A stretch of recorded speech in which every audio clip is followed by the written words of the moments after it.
Hey, it's Jorge from TeamJVS giving you a quick breakdown of episode 4 of Miss Marvel called Seeing Red.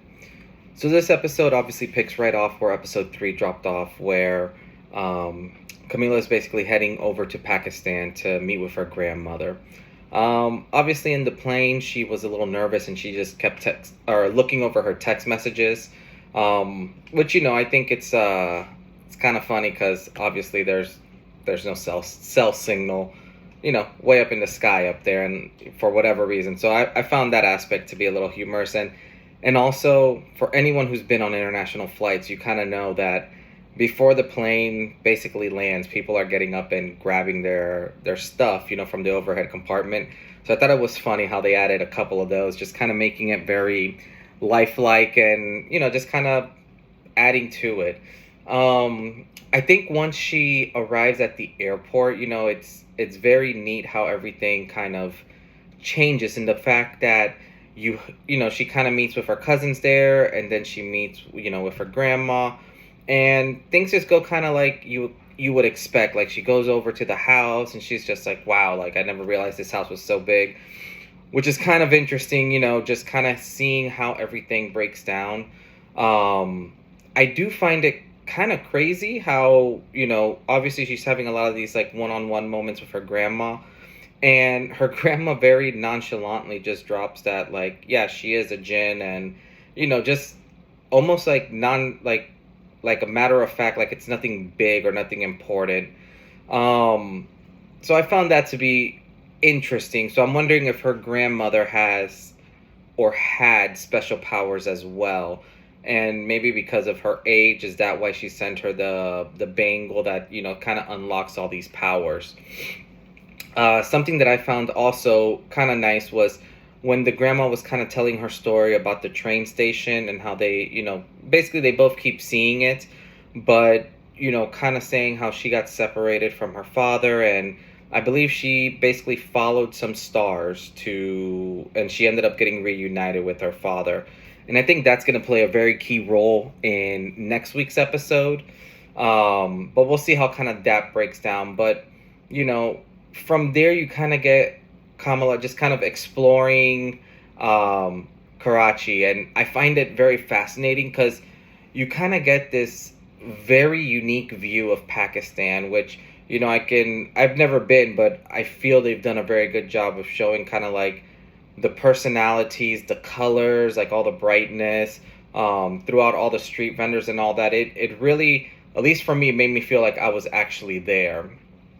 From there, she finds like the train station and ends up basically just meeting Red Dagger, and they kind of have a really cool fight scene, which I thought was really neat, how she's slowly starting to get more accustomed to all her superpowers, and how to best use them. And you can see she's still fumbling a little bit, but she's starting to master it, which I find, somewhat unrealistic because she's only had them for a little bit, but it's very interesting.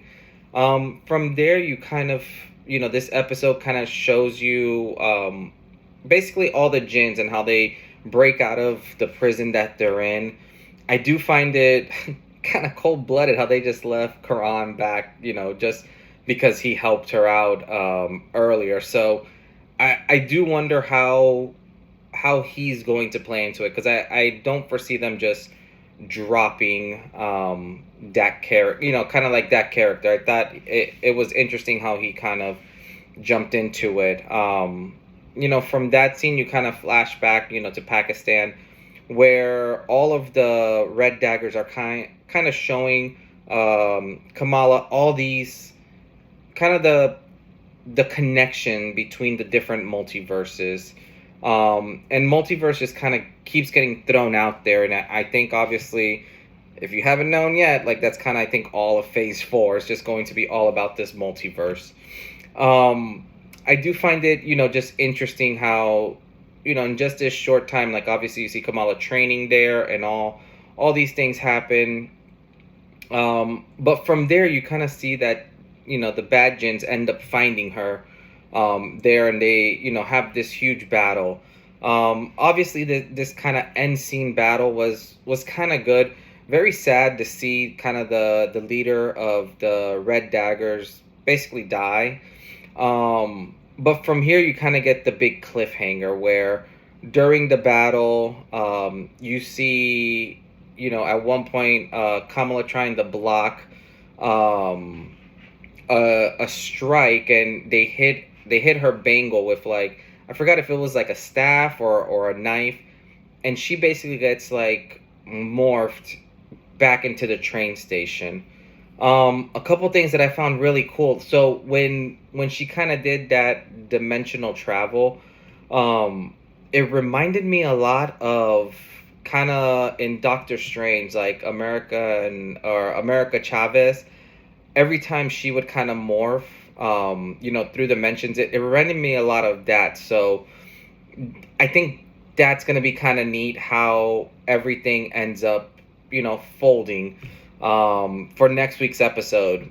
Although this episode wasn't a filler episode by no stretch of the imagination, it does leave us with a giant cliffhanger, which I'm hoping that next week's episode, kind of starts wrapping things up. The only thing right now that I will say, like, I am kind of fearing is there's only 2 episodes left, and there's a lot of information to kind of get through and get by all this. So I'm hoping it's not rushed, and I'm hoping it's not just kind of pushed through. But I am very excited to see, like, where they take this, and how they start incorporating her character into the MCU. Overall, like I said, I think this series has actually been one of the more enjoyable ones that the Disney Plus has had. But yeah, I kind of want to see. I just want to see what happens. Like, this series has really captivated me. On that note, though, I want to see, like, what did you guys think of this episode? Like, what were some of your guys' highlights, lowlights? Are you guys excited for episode 5? Is this hitting for you guys? Because at least for me, I definitely feel it sparked my interest a lot more than I expected it to. But other than that, definitely want to hear what you guys say. So definitely drop a comment below. Hit the like button if you want to see more of this. We got a lot more stuff coming up, so just stay tuned. But as always, this is Jorge from Team JVS, and we'll see you next time. Peace.